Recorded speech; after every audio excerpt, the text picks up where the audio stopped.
Bom, vamos voltar para a palavra, né? Nós temos aproveitado as quarta-feiras para falar sobre princípios práticos baseados nas duas epístolas de Paulo aos Coríntios em relação ao propósito de Deus, né? Porque às vezes o assunto do propósito de Deus se torna espiritual demais para muitos de nós, né? E no entanto ele é tão prático. Deus tem um alvo muito claro, mas nós precisamos trilhar esse alvo de acordo com a sua palavra, né?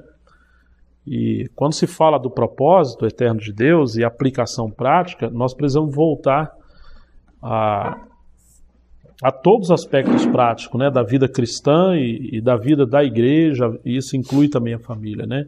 O que Deus pensa acerca da família, o que Deus pensa acerca da vida cristã, acerca da igreja, e quando se fala de vida cristã, isso envolve todos os nossos afazeres e responsabilidades. Deus quer que a nossa vida seja uma vida pautada de acordo com a sua palavra, né? Porque o seu propósito é formar Cristo em nós, né?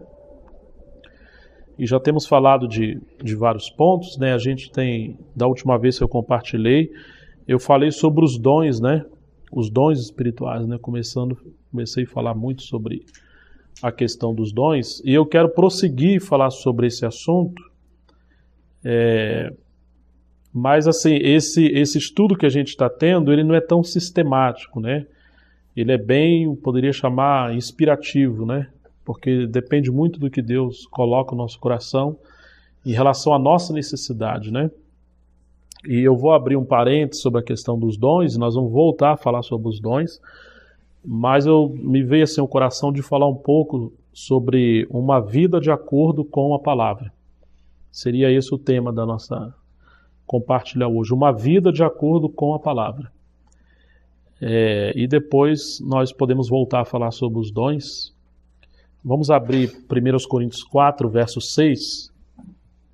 Acharam aí? Quem que pode ler bem alto aí? 1 Coríntios 4, 6. Estas coisas, irmãos, aplicai-as figuradamente a mim mesmo apliquei-as figuradamente a mim mesmo e a Apolo, por vossa causa, para que por nosso exemplo aprendais isto, não ultrapasseis o que está escrito, que ninguém se ensoberbeça a favor de um em detrimento de outro. Ok. Especialmente essa frase, para que por nosso exemplo aprendais isto, não ultrapasseis o que está escrito. Não vá além do que está escrito, né? Vamos ver uma outra passagem, 1 Coríntios 15.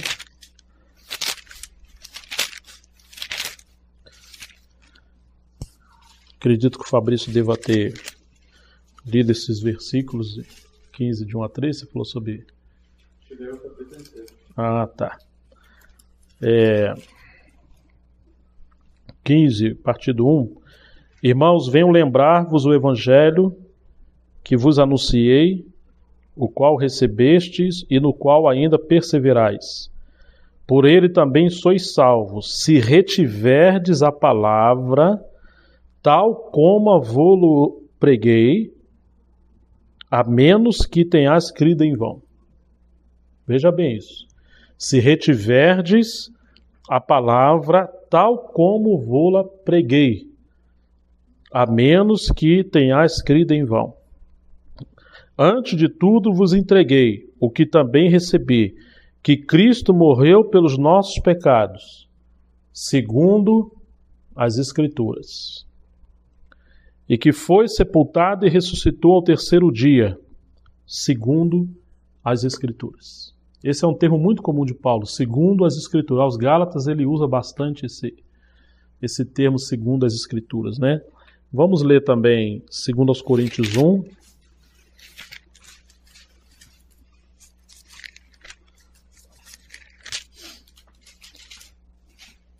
Verso 13.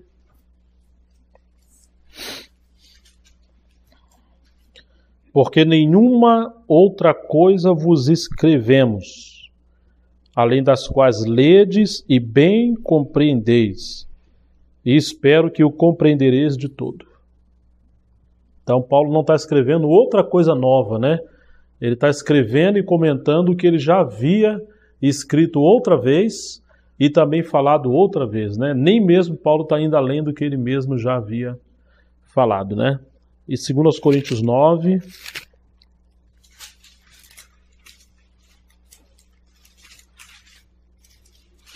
verso 1. Ora, quanto à assistência a favor dos santos, é desnecessário escrever-vos, porque os irmãos já sabiam. Porque bem reconheço a vossa presteza, da qual me glorio junto aos macedônios, dizendo que a Acaia está preparada desde o ano passado, e o vosso zelo tem estimulado a muitíssimos.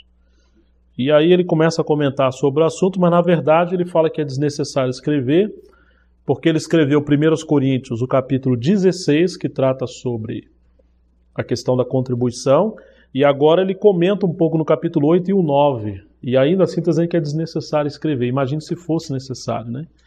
Mas ele está falando da obediência da primeira carta, no capítulo 16, né? E vamos ler também 1 Coríntios 5,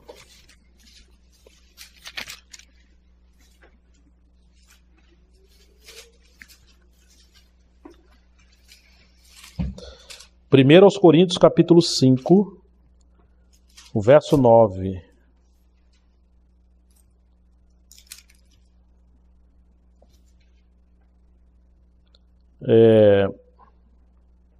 Já em carta vos escrevi, que não vos associeis com os impuros.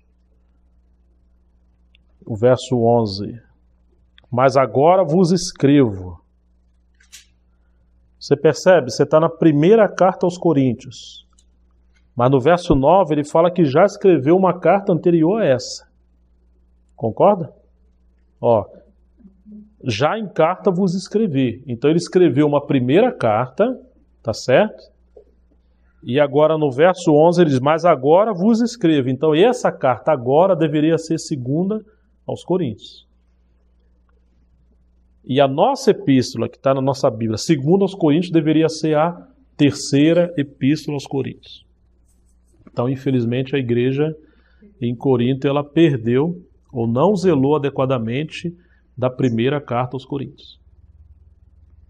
Por que eu estou lendo essa série de versículos? Um dos sintomas de uma igreja menina e um dos sintomas de cristãos imaturos, meninos, é justamente desenvolver um estilo de vida cristã e vida da igreja que não é pautado de acordo com a autoridade da palavra, mas é de acordo com sentimentos, opiniões, experiências, revelações místicas, momentos. Então, quando você pega a igreja em Corinto, você vai ver que a igreja em Corinto, nós já temos comentado sobre isso, ela está num processo de decadência, né? Não de ascensão. Ela estava se desviando do propósito de Deus.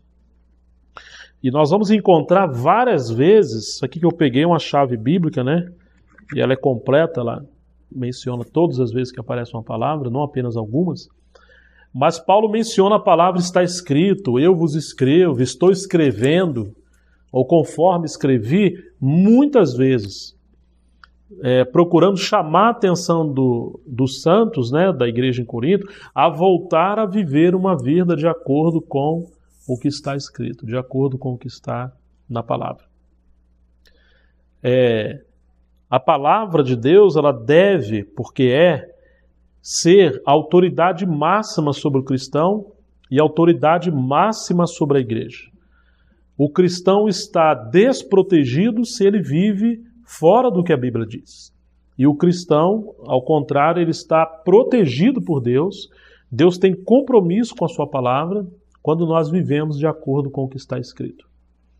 Você se lembra quando Jesus foi enviado pelo Espírito Santo ao deserto para ser tentado pelo diabo por 40 dias? Está lembrado disso? Na verdade, não é bem que ele foi tentado ser tentado 40 dias. Ele foi enviado para ser tentado. E ele passa 40 dias jejuando e no final, então, Satanás se apresenta a ele. E Satanás vai tentar Jesus. E você lembra qual foi o discurso do Senhor com o diabo ali? Satanás se apresenta ao Senhor. Vamos ver isso? Quem lembra onde é que está essa passagem? Vamos lá. Mateus capítulo 4.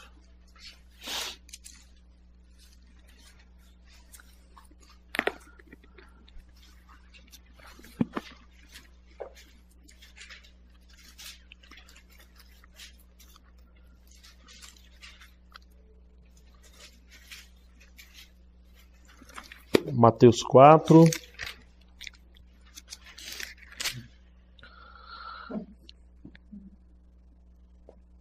Verso 1. A seguir foi Jesus levado pelo Espírito ao deserto para ser tentado pelo diabo. E depois de jejuar 40 dias e 40 noites, teve fome. Então o tentador, aproximando-se-lhe, lhe disse: se és filho de Deus, manda que estas pedras se transformem em pães. Jesus, porém, respondeu. O que ele respondeu? Está escrito. Ó, irmão, isso aqui é importante, hein? Jesus não foi orar a Deus, o Pai, para saber o que o Pai ia falar para ele. Senhor, e agora? O tentador está me tentando. O que o Senhor quer que eu faça? Foi isso que ele fez? Não. Ele também não pensou, será que Deus vai permitir? Será que é da vontade de Deus? Mas eu estou com fome mesmo, né? Ele não deu vazão às suas emoções, não deu vazão às circunstâncias. Satanás está tentando Jesus de acordo com as circunstâncias.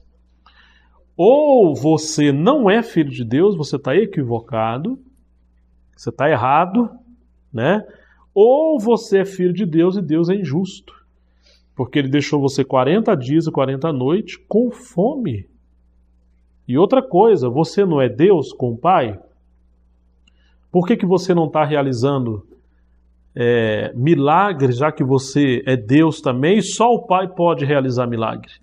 Então ele está tentando Jesus profundamente sobre a fidelidade de Deus, e ele está tentando Jesus a desenvolver o seu ministério não na dependência do Pai. Jesus é Deus, mas se esvaziou de si, da sua glória, sem deixar de ser Deus. Ele está abdicando, ele está renunciando à sua autoridade como Deus para se submeter ao Pai e contar com a direção do Espírito Santo. Seria correto se ele multiplicasse pedras em pães, isso não tem problema nenhum. Mas se ele faz isso em submissão à palavra de Satanás, aí sim nós temos um grande problema. Percebe a diferença? Satanás está levando, ou está tentando levar Jesus a usar o seu poder em benefício de si mesmo. Isso é um problema muito grave. Você pode se defender, você pode pelejar, você pode lutar, você pode brigar, você pode usar a Bíblia para fazer muitas coisas. Mas se você faz isso sem a direção de Deus, em benefício próprio, essa é a tentação que Jesus evitou cair. Né? Então, Jesus simplesmente repreende. Está escrito, não só de pão viverá o homem, mas de toda a palavra que procede da boca de Deus. Então a gente deveria pensar como Jesus pautou a sua vida. Como que Jesus desenvolveu a sua vida diária. Ele viveu a sua vida de acordo com o que estava escrito. Para Jesus, a Bíblia, de fato, é a palavra máxima de Deus. Ele sabia que Deus não falaria uma palavra fora do que ele já havia falado. E esse é o nosso problema. Esse é o problema da igreja em Corinto. Por mais que a Bíblia está em desenvolvimento, né, porque o cano da Bíblia fechou com o livro de Apocalipse, Deus não se contradiz. Você encontra que a palavra a Jesus, a palavra de Deus, do Pai, está em ascensão, ela está sendo revelada cumulativamente, né? Deus está falando sempre mais, mas ele sempre fala de acordo com o que ele já falou. Deus não vai entrar em contradição com a própria palavra que sai da boca dele. Então Deus não é assim, um dia ele fala uma coisa, E outro dia, não foi bem isso que eu quis dizer. Aí ele vai e fala outra coisa. Como nós às vezes fazemos. A palavra de Deus é Deus mesmo. Deus é o que ele fala. Nós também somos assim. Nós somos o que falamos. Se tratamos e não cumprimos, isso revela o caráter que temos, né? Então Jesus simplesmente está falando, está escrito. Então segue o assunto. Então o diabo levou a cidade santa, colocou sobre o pináculo do templo. Isso é uma passagem difícil, né? O diabo transportou ao pináculo do templo lá na cidade santa. E ele disse, se és filho de Deus, atira-te abaixo, porque... O que disse a Bíblia? Primeiro o diabo tenta Jesus no campo das circunstâncias, apelando para as necessidades naturais. Como Jesus foge de viver uma vida de acordo com as circunstâncias, mas está vivendo de acordo com a palavra, então o diabo agora tenta Jesus de acordo com a palavra. Olha, Jesus, faz isso, pula daqui de cima, porque está escrito, né?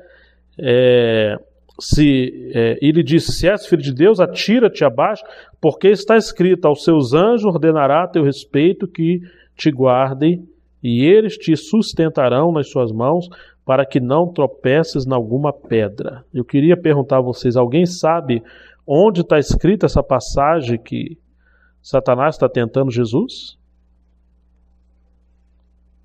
Aos teus anjos ordenará a teu respeito que te guardem, e eles te susterão nas suas mãos. É o Salmo 91. Já viu que quase todo mundo que é meio supersticioso em relação à Bíblia, deixa a Bíblia aberta no Salmo 91, como se fosse uma grande coisa. E o diabo usou o Salmo 91. Que coisa estranha, né? É a palavra de Deus, mas é a palavra de Deus usada fora do contexto de Deus. Nós não estamos, irmãos, protegidos se usar uma parte da palavra em detrimento do todo da palavra. Percebe? Você tem o seu carro ali fora. Aí você vai lá e tira uma vela dele. Sabe o que é vela, né, irmão? Você tira uma vela, tira a outra, tira a terceira. Como é que vai ficar o carro? Vai ficar prejudicado, o motor vai ficar prejudicado, né? Então foi isso que o diabo fez. Compare a palavra com todo o motor. Isso pode ser chamado de toda a palavra. Jesus falou, nem só de pão viverá o homem, mas de toda. Aí o que o diabo fez? Tirou uma porção, como uma vela, ou um parafuso, uma mangueira de gasolina, qualquer coisa. Ele tirou do todo. É como se falar, isso aqui é o motor. Isso aqui pode ser usado exatamente como o motor pode ser usado, e não pode. Um parafuso ou uma peça do motor não é o motor. E ele não tem sentido, não vai funcionar se você tirar ele do motor. Mas foi isso que o diabo fez. Ele tirou uma porção da palavra em detrimento de toda a palavra. Quão sujo ele é. E como hoje tem acontecido, as pessoas estão se enganando, entrando em heresias, cometendo barbaridades em nome das Escrituras. Em nome da palavra. Mas não é de toda a verdade e nem dos fundamentos essenciais da palavra, mas é em nome de um versículo isolado da palavra para justificar um erro.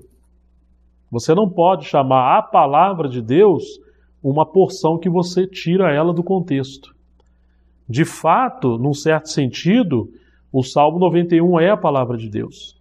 Mas quando você desassocia ele do seu contexto, ele se torna a sua palavra e não mais a palavra de Deus. Porque você está roubando o pensamento de Deus.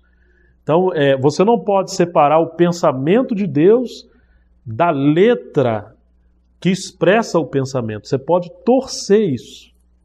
Os fariseus eram experts nisso. Eles pegavam um texto da Bíblia sem o pensamento de Deus e aplicavam aquilo de uma maneira leviana e torcia as Escrituras. E Paulo fala que não se deve torcer as Escrituras, né? Então agora Satanás tenta Jesus com as Escrituras. E o Senhor responde, respondeu-lhe Jesus, também está escrito. Quer dizer, você está me apresentando uma parte, então eu vou te apresentar a outra parte. Esse também está escrito é o equilíbrio do que está escrito. Você pega uma canoa, quantos remos mínimo você deveria ter? 2, né? Ou mesmo que você tiver um só, ficar remando para um lado só, o que vai acontecer? Vai ficar, ó. Então é isso. Satanás apresentou um remo para Jesus ficar ali dando volta em torno de si, usando a palavra como ele fez. Ele foi precipitado dos céus porque ele saiu da palavra e tentou aplicar a sua palavra. Está dando volta em torno de si. Toda pessoa que está enganada pelo inimigo, ela gira em torno de si. Eu sinto, eu acho, eu penso, Deus me falou, né? Não está girando em torno de Cristo, de Deus, do seu propósito, da sua palavra.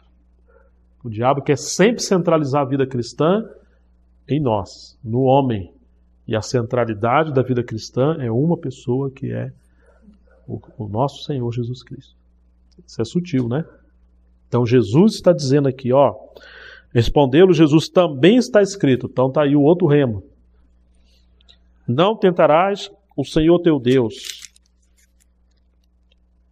Levou ainda o diabo a um monte muito alto, mostrou-lhe todos os reinos do mundo e a glória deles. E lhe disse, tudo isso te darei, se prostrado me adorares. Então Jesus lhe ordenou, retira-te porque, ó irmãos, porque está escrito, ao Senhor teu Deus adorarás e só a ele darás culto. Com isso o diabo o deixou e eis que vieram os anjos e o serviram. Não vamos comentar sobre a natureza da tentação, qual é o lado que o inimigo está querendo tentar, não. Mas o que eu estou chamando a atenção é a maneira que Jesus lidou com a tentação, né? E que revela como ele pautava a vida dele. Era de acordo com o que estava escrito. E ele não se baseava num trecho isolado da palavra. Ele citava também está escrito. Não se pode desassociar uma parte da Bíblia do seu todo.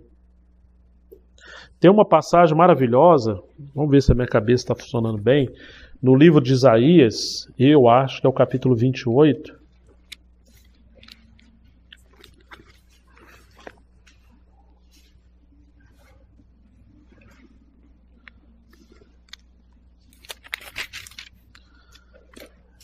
É isso mesmo, verso 10. O inimigo apresentou um preceito, um pouco da palavra. Isaías 28, 10 diz assim: porque é preceito sobre preceito. Preceito e mais preceito. Regra sobre regra. Regra e mais regra. Um pouco aqui, um pouco ali. Você está vendo o que a palavra está dizendo? O inimigo apresentou um pouco. Jesus apresentou um pouco aqui. Ah, você tem um pouco aqui, mas tem um pouco ali também. Regra e mais regra, preceito sobre preceito, mais regra, mais preceito, um pouco aqui e um pouco ali. Nunca pegar uma passagem isolada da palavra para autenticar uma experiência. A experiência não pode ser acima da palavra, nem substituir a palavra. A palavra não é para a experiência cristã em si. É a experiência cristã que justifica a palavra, né? Às vezes nós temos a tendência de pegar a nossa experiência e encontrar um meio para justificar essa experiência. E mesmo que essa experiência não seja tão saudável, a nossa tendência é fazer com que ela seja, pegando uma parte das Escrituras. É claro que a experiência com o Espírito Santo, ela confirma a palavra, né? E graças a Deus por isso. Mas ela nunca pode andar acima da Escritura e nem separada das Escrituras. Então, voltando a Paulo e aos Coríntios, ele fala, para que nós aprendais a não ir além do que está escrito. E é importante a gente lembrar do Senhor, por quê? Porque nós somos convocados a sermos discípulos de Jesus. E discípulo é aquele que segue o Senhor. Discípulo é aquele que anda de acordo com o mestre, é aquele que está sendo disciplinado, né? Educado para cooperar com seu mestre. O discípulo não é aquele que faz o que quer. O próprio Senhor falou, se alguém quer vir após mim, primeira coisa que tem que fazer, o que é? Sai por aí pregando a Bíblia.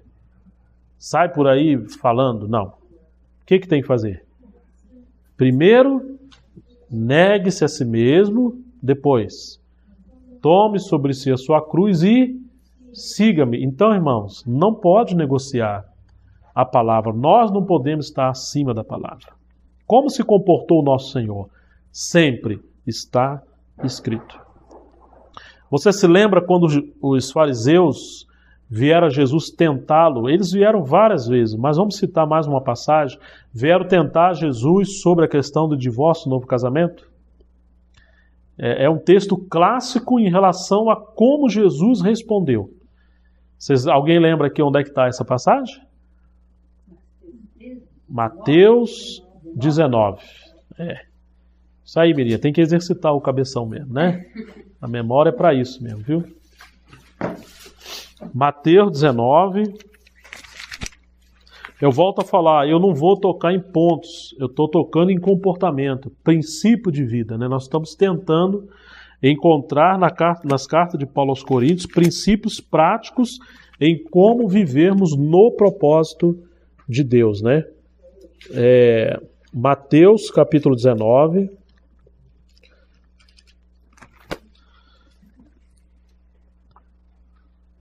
Verso 3. Vieram a ele alguns fariseus e o tentaram ou experimentaram, perguntando, é lícito ao marido repudiar a sua mulher por qualquer motivo? Havia uma discussão muito grande na Palestina de séculos em relação a isso, porque dois mestres, um chamado Hilel e o outro Shammai, eles tinham interpretações diferentes. Um cria que por qualquer motivo podia deixar a esposa, o outro cria que somente em caso de adultério. E o povo de Israel estava dividido por essas duas escolas. Agora eles vêm a Jesus, em outras palavras, está perguntando assim, em qual das duas escolas o senhor vai se firmar? Quem que está certo e quem está errado? Quem o senhor vai defender? Sempre fizeram isso com Jesus. Pegamos essa mulher em adultério. E na lei está escrito que aquela que for pegada em adultério deve ser apedrejada. E o senhor, o que fala? Percebe? Sempre está levando o senhor a tomar uma posição. E às vezes até uma posição contra o que está escrito, né? Então, o verso 4, respondeu ele. Olha o que Jesus responde. Ele não responde, eu não acho, eu penso, olha, eu sinto. Não. Não tendes lido que o Criador desde o princípio os fez homem e mulher, e que disse, por esta causa deixará o homem pai e mãe, e se unirá à sua mulher, tornando-se os dois uma só carne, de modo que já não são mais dois, porém uma só carne. Portanto, o que Deus ajuntou não separe o homem. E Jesus ficou quieto. Esse é o nosso problema, irmão. Nós temos um ego grande, fala, eu acho, eu sinto, eu penso. Nós temos que parar com isso. Quando a pessoa fizer uma pergunta para nós, sai da frente e coloque a palavra de Deus. Porque se alguém quiser discutir, tem que discutir não com você, tem que discutir com a palavra. Mas se você vai fazer o que a gente chama de apologia, a defesa da palavra, a defesa do evangelho, tem que fazer de acordo com o que está escrito. Na hora que a gente entra para o campo do pensamento, ou o campo da opinião, aí nós descemos o nível e agora nós vamos ficar nos gladiando opinião com opinião. Percebe, irmãos, o que eu estou falando? Todo cristão, se quiser ser bem-sucedido, sempre deve seguir o que Jesus fez. Está escrito. Assim Deus falou. Assim está na palavra. Mas eu não penso. Bom, aí é um assunto entre você e ele. Nós não podemos negociar a palavra. Não temos autoridade ou autorização para ir além do que está escrito. Não é que Deus não permite você pensar. Não, Deus quer que você pense. Mas Ele quer que você pense de acordo com o que está escrito. Você pode pensar, discursar, né? Pode ser um grande orador, alguém que tem persuasão, não tem problema nenhum, desde que seja a favor da verdade. Então ele aqui está citando a palavra. Replicou-lhe os fariseus: por que mandou Moisés, então, dar carta de divórcio? Respondeu-lhe Jesus: por causa da dureza do vosso coração. Por que ele está falando isso? Porque está escrito. Porque é o contexto do passado. É que Moisés vos permitiu repudiar a vossa mulher. Entretanto, não foi assim desde o princípio. Que princípio? O princípio quando Deus falou. Então nós podemos andar no princípio do que Deus falou ou na permissão por causa da dureza do coração. É isso que Jesus está mostrando. Se o nosso coração for duro, seria mais ou menos como um filho que todo dia fala: pai, eu posso fazer meu filho? Você não pode. Mas pai, meu filho, eu já falei que não é bom. Mas pai. Já aconteceu, Lourdes, isso aí não? Aí, ó. Uma das minhas filhas, não lembro quem foi, né? Minha filha, não põe a mão na tomada que você toma choque. Mas vai tomar um choque. Tinha uns 2 ali. Vai tomar. E uma hora eu larguei. Ficou lá meio... Tá vendo? É a palavra do pai. É a palavra séria, né? Então foi por causa da dureza do coração eu permiti. Mas tomou o choque. Então assim, irmãos, o que eu estou querendo mostrar... A Jéssica já olhou, acho que foi ela, né? O que eu estou querendo mostrar não é discutir as doutrinas, mas é discutir a maneira que Jesus se comportou com os desafios diários da vida. Se nós vamos ser uma igreja em Montemor, e se cada um de nós queremos ser cristãos vencedores, que andem de acordo com o que o Senhor falou, precisamos voltar ao que está escrito e nos submeter, porque Deus não negocia a sua palavra. Vamos voltar para Coríntios? Nós poderíamos ficar aqui citando muitas passagens em relação a Jesus sobre essa questão, né? Vamos ainda ver um trecho em Coríntios, 2 Coríntios 13, verso 8.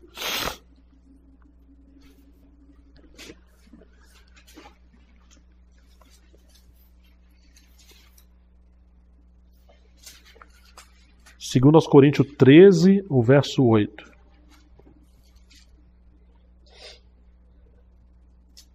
Quem pode ler? Porque nada podemos contra a verdade, senão em favor da própria verdade. Nada podemos contra a verdade, senão em favor da verdade.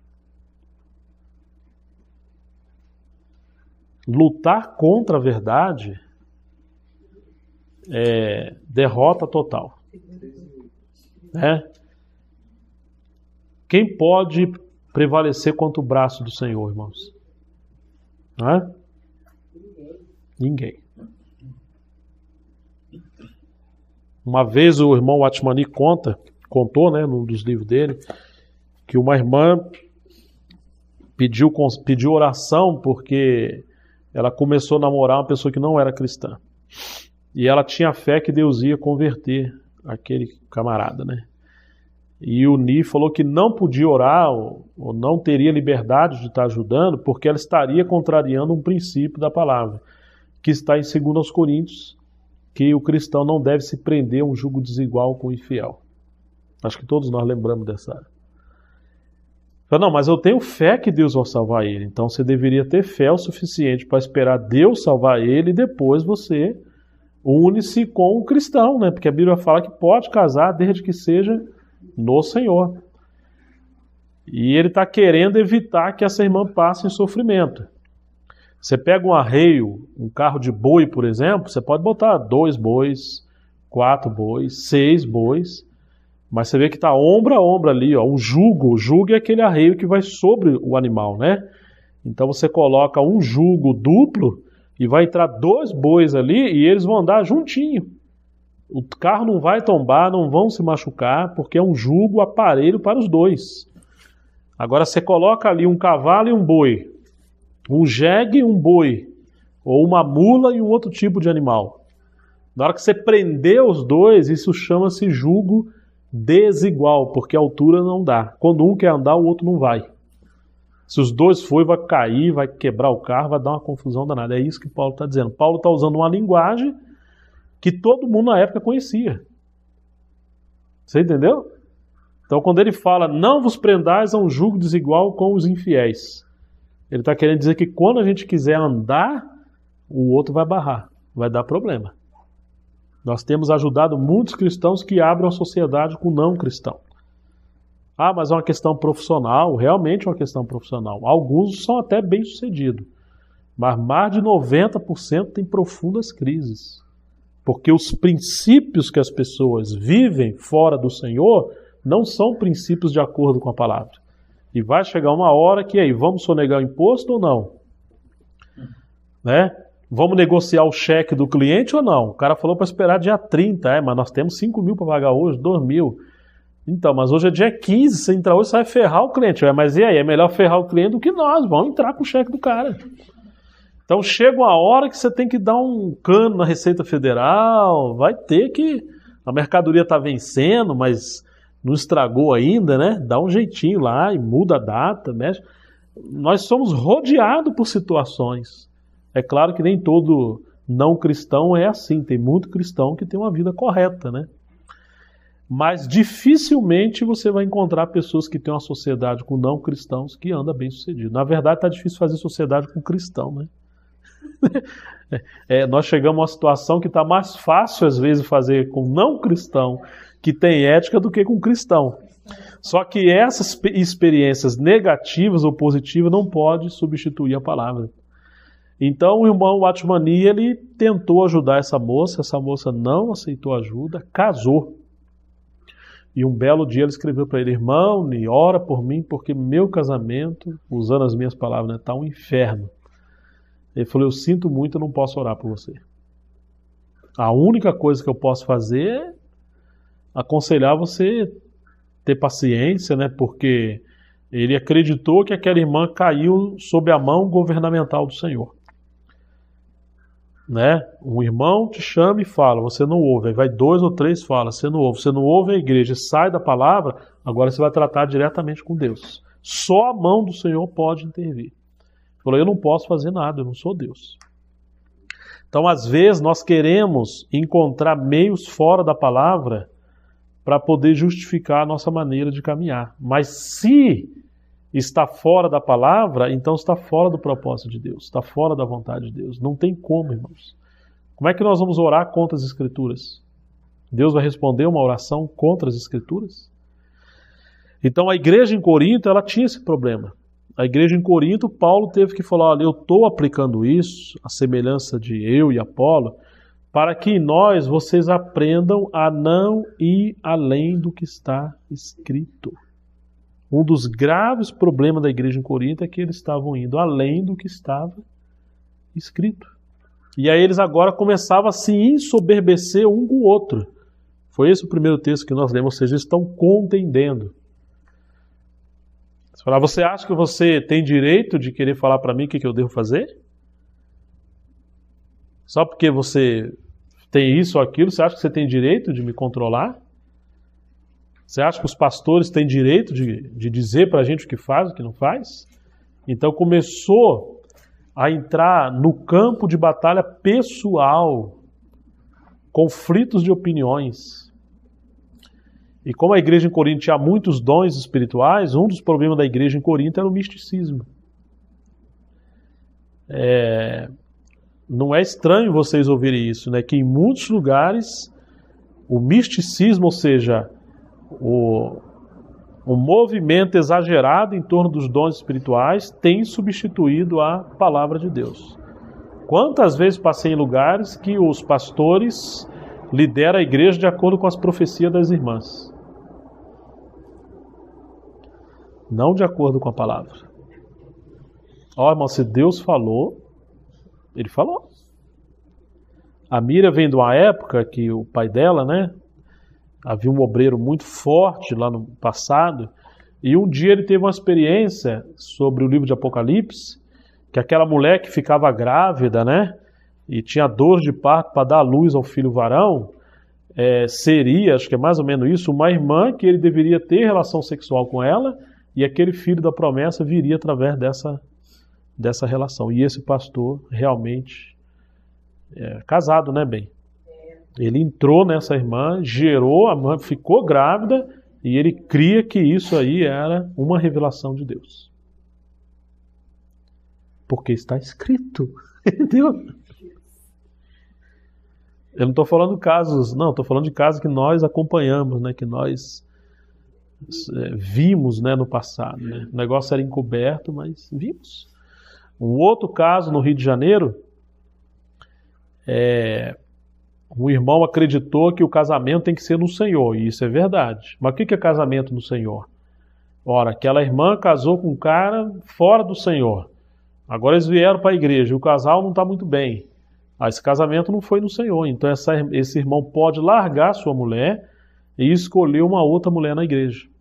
E isso foi o que aconteceu lá no Rio de Janeiro. Resultado: o pastor com 40 e tantos anos largou a esposa com 2 filhos. Na verdade, assim, ele continuou e se namorou por uma jovem de 17 anos, porque ele quis que a revelação de Deus é que o casamento do Senhor dele era com essa jovem de 17 anos.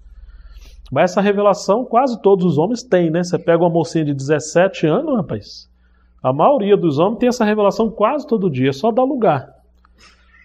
Não precisa ser crente ou incrédulo, a carne revela isso, né? É só ter bom senso, você tem revelação quase toda hora. Passou na rua, você olhou, a carne fala, é ela, vai que eu sou contigo.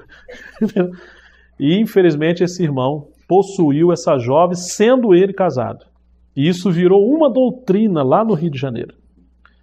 Ó, irmãos, quantos casos. Uma outra vez eu fui chamado para ajudar lá no Espírito Santo.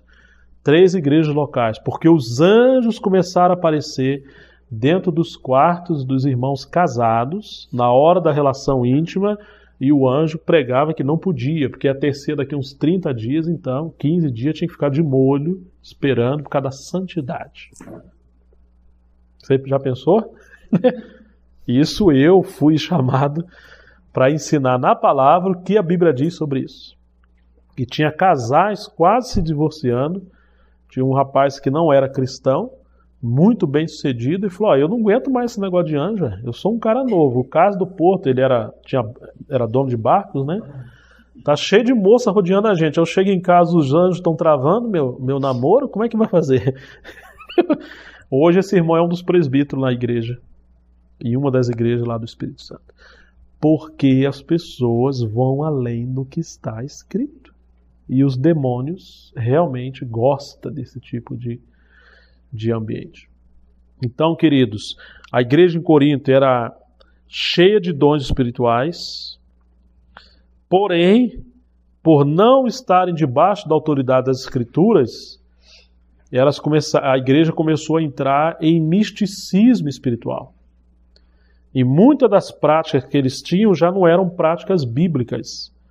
Eram práticas misteriosas, né? Místicas, de opiniões e tantas coisas. E agora Paulo está procurando trazer a igreja de volta. Eu me lembro quando eu casei, cheguei numa cidade, uma irmã muito consagrada, filho de famílias consagradas, uma jovem falou assim, Gerson, eu creio que eu vou casar com você. A irmã de oração, hein? Eu falei, mas irmã, eu já casei. Não, mas eu tive uma revelação de Deus que eu vou casar com você. Eu falei, mas irmã... E eu já tinha acabado de casar com a Mirosca, né? Ia queima-roupa. Eu falei, mas irmã, tá vendo algum problema? Eu falei, não, eu vou orar. Quer dizer, vai orar para quê? Para matar minha mulher, né? Ela morre e aí eu caso com ela. Não tem outro tipo de oração. Vai orar para mais quê?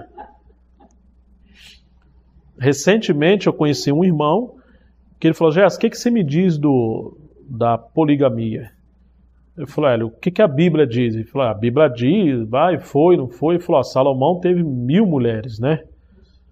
1000 mulheres, né? 300 esposas e 700 concubinas, parece que era isso, né? Davi teve muitas concubinas, não sei quem teve muitas concubinas. No Novo Testamento não fala de concubina, mas também não fica claro, né? E o irmão queria achar um meio. Eu encontrei na Bíblia que os presbíteros sejam marido de uma só esposa, mas e se o cara não é presbítero, ele pode ter mais de uma, pode ter umas duas, umas três?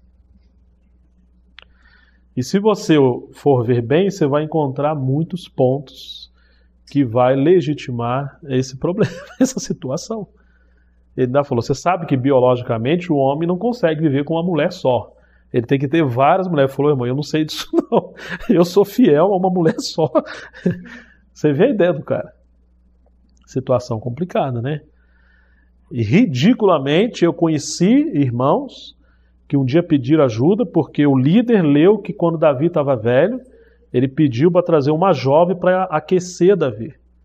E ele agora acreditou que o pastor mais velho pode ser aquecido pelas jovens na igreja.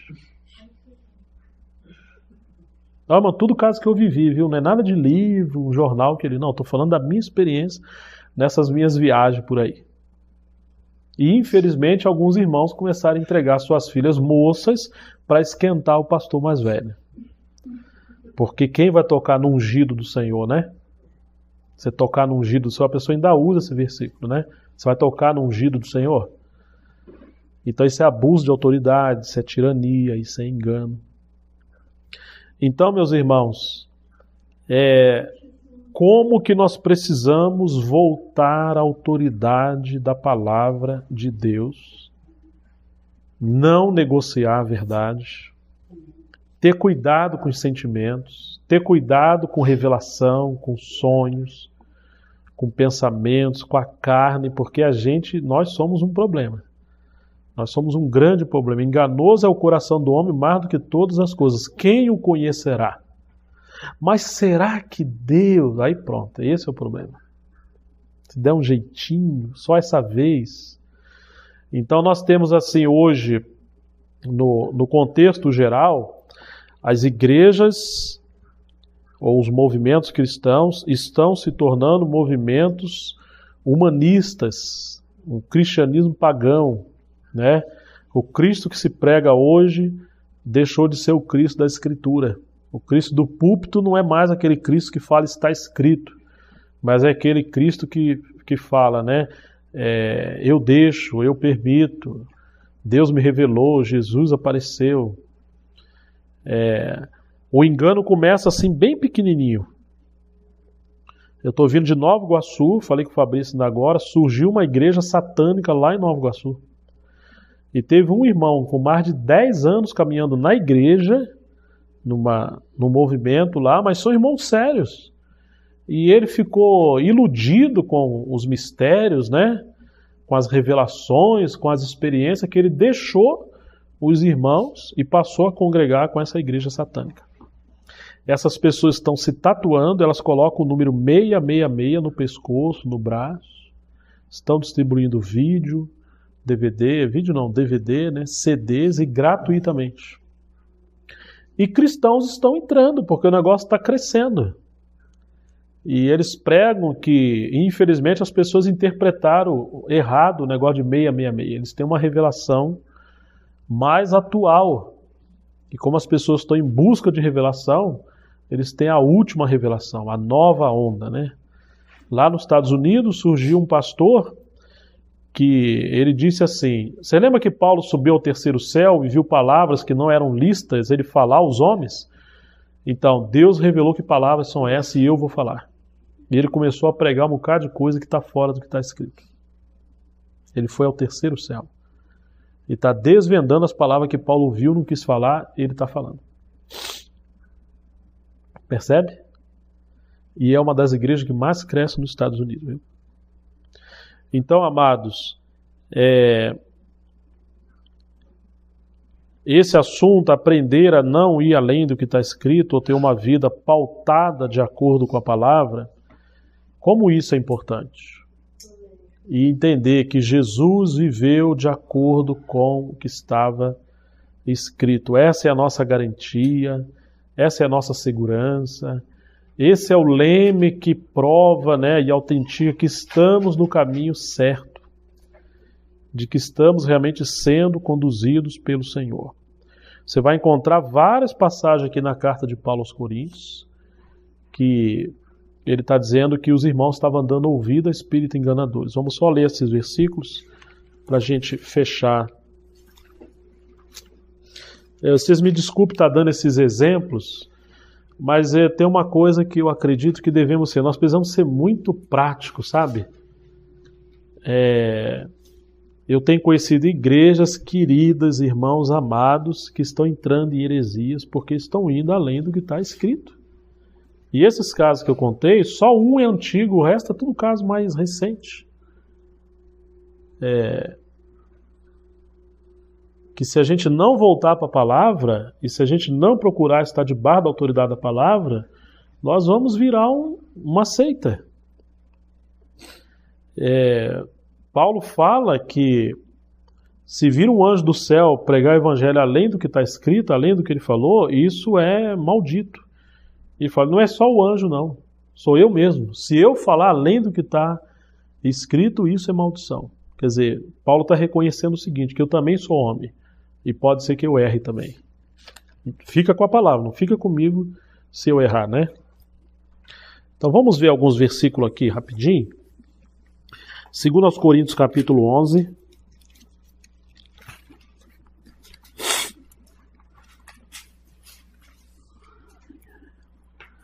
Quisera eu me suportasses um pouco mais na minha loucura, suportai-me, pois estou, porque zelo por vós com zelo de Deus, visto que vos tenho preparado para vos apresentar como virgem pura a um só esposo, que é Cristo. Mas receio que, assim como a serpente enganou a Eva com a sua astúcia, assim também seja corrompida a vossa mente e se aparte da simplicidade que há em Cristo. Se, na verdade, vindo alguém prega outro Jesus que não temos pregado, ou se aceitais espírito diferente que não tendes recebido, ou evangelho diferente que não tendes abraçado, a esse de boa mente o tolerais. Você está vendo, irmãos? Outro Jesus, outro evangelho, outro espírito. Como que isso acontece? Indo além do que está escrito. E ele vai falar dos falsos apóstolos, né?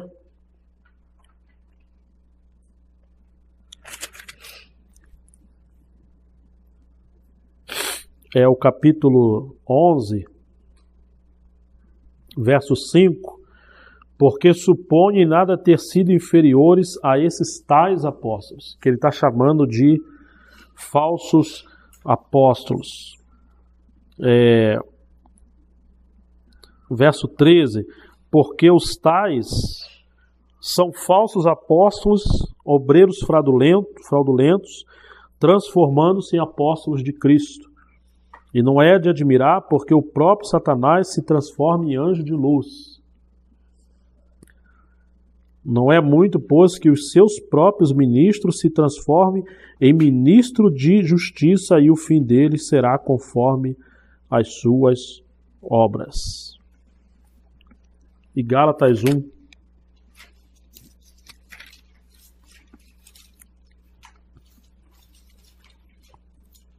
Verso 6.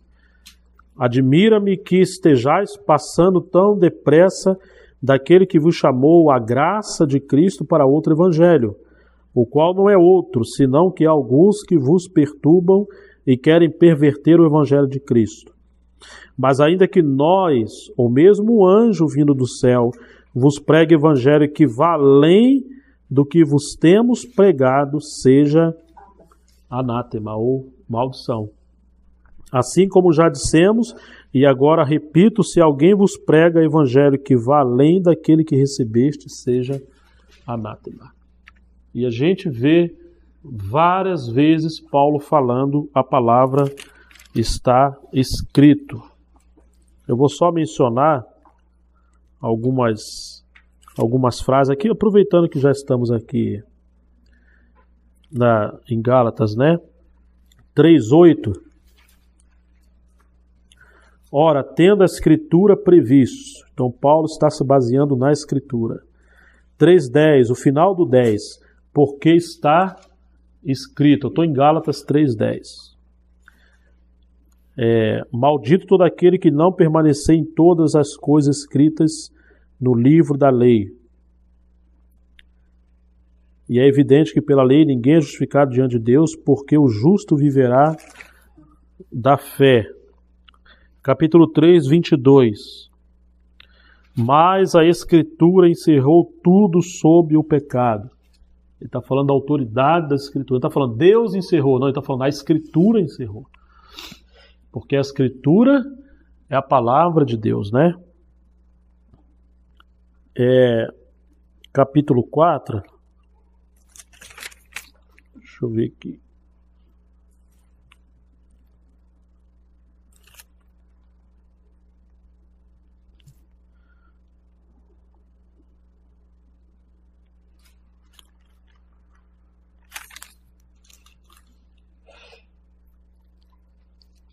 Não, são esses versículos mesmo, que Paulo está ressaltando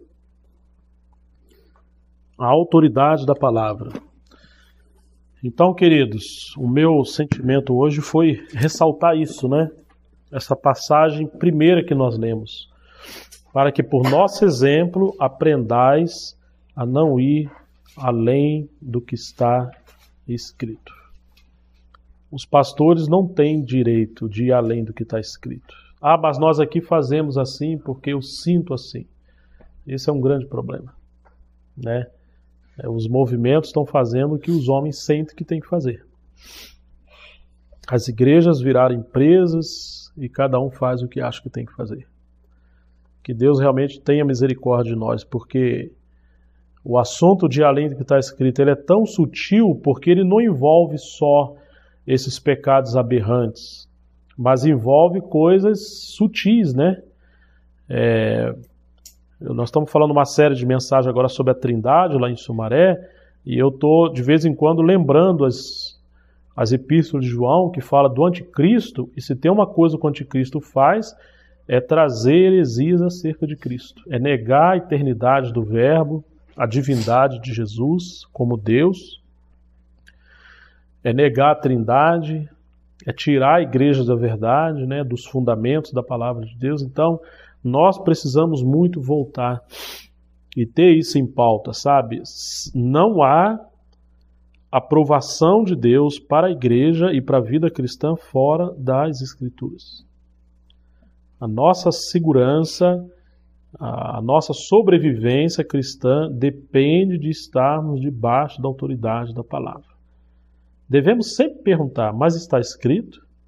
Tá. E aonde que está escrito? Temos que fazer como os bereanos. Paulo está falando e eles estão, conferindo. Irmãos, não coma tudo com farinha, não, viu? E Paulo falou assim, se um anjo vem do céu, se nós ou um anjo vem do céu, vos pregar evangelho que vá além do que já falamos. É maldição. Quando ele falou nós mesmos, significa que Paulo mesmo poderia errar. Então que Deus nos ajude, que Deus nos abençoe a guardar essa lição, né? Está escrito. É só um detalhe, irmãos, quando ele diz, qual que é o versículo que eu citei? 2 Coríntios 1,13, leia aí, Mirinha, só confirma para mim.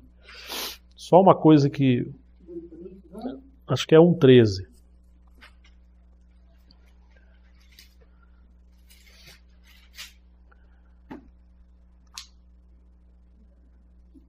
Porque nenhuma outra coisa vos escrevemos, além das que lês e bem compreendeis. E espero que os compreendeis de tudo. Irmãos, às vezes nós já sabemos o que está escrito. Mas está querendo que Paulo escreva uma outra coisa. Às vezes eu vou tomar um conselho, mas eu já sei o que está escrito. Viu, Vanderlei? Você viu aonde? 1,13. Paulo está falando, eu não estou escrevendo outra coisa além do que vocês já leram. Eu já escrevi isso. Ele não era irresponsável. Mas nós queremos uma coisa nova. Mas será que... Não tem. 2 Coríntios 1,13. Então, quando leu 11, leu de 1 a 5, 13, depois leu mais um capítulo. Eu perdi 15 a 4.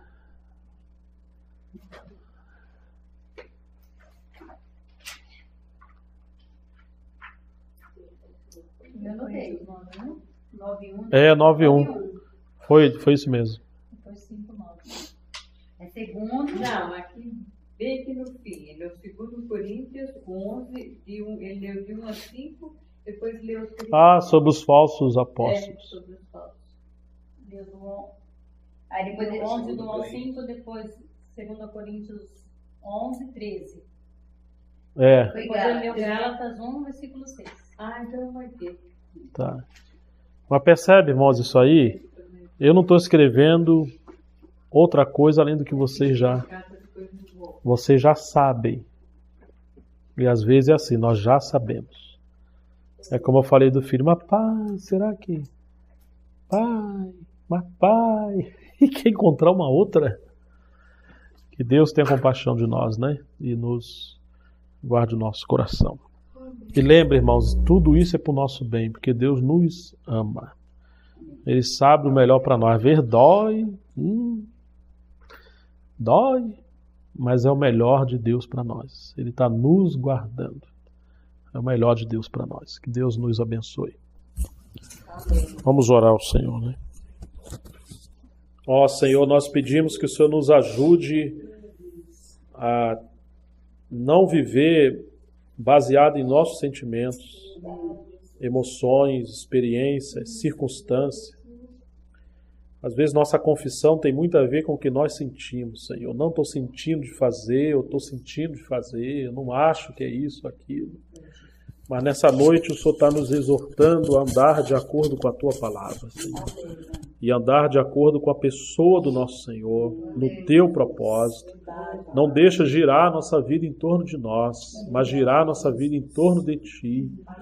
Porque o Senhor nos salvou não para viver para nós, mas o Senhor nos salvou para viver para Ti, Senhor. Nos livra de viver de acordo com os nossos interesses e nos leva a viver de acordo com os Teus interesses, Senhor. Sabemos que a felicidade não se baseia em agradar a nós, mas se baseia em agradar o Senhor e fazer a Tua vontade. Dá-nos, ó Deus, viver no exemplo de Jesus, que ainda sendo Deus, Ele não teve por usurpação ser igual a Deus, mas se esvaziou e Ele assumiu a forma de homem, e homem Ele foi a servo, e servo Ele foi obediente até a morte, morte de cruz. Deus, agora queremos ir após Ti, ajuda-nos a morrer para nós mesmos, negar a nós mesmos, Senhor. Não buscar justificativas, usando até a Tua palavra, Senhor, para agradar a nós em detrimento da Tua vontade, Senhor. Tenha compaixão de nós. Pedimos que aqui em Montemor sejamos uma comunidade, uma igreja que represente o testemunho da palavra, a autoridade da palavra. Queremos estar debaixo da autoridade da palavra. Queremos ser um povo que fala, está escrito, ó Deus. Ó Deus, livra-nos, Senhor, de todo engano, Senhor. Ajuda-nos e liberta-nos de todo sofisma na mente, de todo engano espiritual. Levante entre nós, irmãos e irmãs, cada vez mais cheios da Tua palavra, porque a Tua palavra nos liberta, Senhor. Tua palavra nos amadurece, Senhor. Tua palavra nos transforma, Senhor. Ó Deus, a Tua palavra é a rocha inabalável para as nossas vidas, Senhor. Nós Te adoramos porque o Senhor nos ama, Senhor. E o Senhor nos corrige porque o Senhor nos ama. O Senhor nos chama para perto de Ti. Ó Deus, obrigado pelos irmãos que estivemos juntos aqui, por cada um de nós que viemos para estar na palavra, Senhor. Que o Senhor possa abrir a porta da palavra para que ela cresça mais e mais. Venha iluminar o nosso interior, Senhor. Venha responder as nossas perguntas. Venha nos livrar das dúvidas, trazendo revelação, abrindo os nossos olhos, sabendo que o Senhor não vai falar algo novo. O Senhor sempre vai renovar aquilo que já está escrito, Senhor. Talvez se torne novo para nós, mas é, entre aspas, a velha palavra, Senhor, a velha cruz, que na verdade nunca é velha, ela é sempre eterna, Senhor. Nós Te adoramos, ó Deus, e Te louvamos porque o Senhor tem a Sua maneira de dirigir. Nós realmente queremos aprender com o Senhor a não ir além do que está escrito, ó Deus. Que Tu possa nos ajudar a viver uma vida de acordo com a Tua palavra. Em nome de Jesus, para a Tua glória, Pai. Em nome de Jesus.